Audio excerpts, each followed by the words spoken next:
Pastor, nag-apply po ako ng trabaho. Kalooban po kaya sa akin ito ng Panginoon? Buksan natin ang Biblia kung ano ba sinasabi ng Biblia. Kasi ang mga tao na sumusunod sa kalooban ng Diyos ay pinagpapala ito ng Panginoon. At kasi nag-ano ka naman, nag-apply ka naman, ipagkakalob sa iyo ng Panginoon. Buksan natin ang Biblia kasi ang Biblia ang nagsasabi ng buong katotohanan. Tingnan natin. Nasa mga ano yata yun eh. Nasa mga awit. Dito sa mga awit 37 verse 3 to 5. Ganito ang sinasabi. Umasa ka sa Diyos ang mabuti gawin at mananahan kang ligtas sa lupain. Ano daw? Umasa ka sa Diyos ang mabuti gawin. Yes. At mananahan kang ligtas sa lupain. Iyon ang unang ipinapangako ng Panginoon. Umasa ka sa Diyos.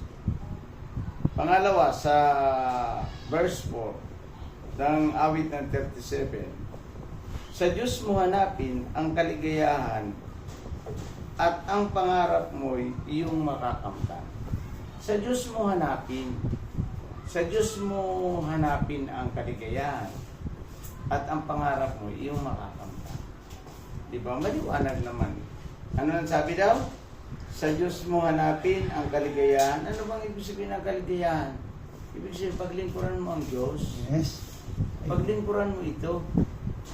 Ay hingi ka ng hingi sa Panginoon ng magkaroon ako ng trabaho, hindi ka naman naglilingkod sa Diyos, hindi ka naman sasagutin niya. Sabi niya dito, maliwanag, sa Diyos mo hanapin ang kaligayahan at ang pangarap mo, yung hinahangad mo, hinahanap mong trabaho, makakamtan mo yan. Tingnan mo, sa verse 5, ganito, ang iyong sarili sa Diyos mo ilaga, pag nagtiwala kay tutulungan ka na. Sa Diyos mo, ang iyong sarili, sa Diyos mo ilagak. Ano bang ibig sabihin ilagak? Yung sarili mo, ipagkatiwala mo ito sa Diyos.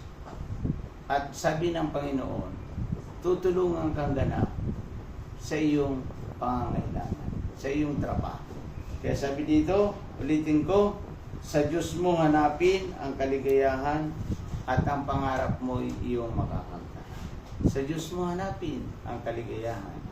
Paglingkuran mo siya at matutupad ang iyong mga idinadalangin sa Diyos. Yan. Okay ba? Ayan. Yan.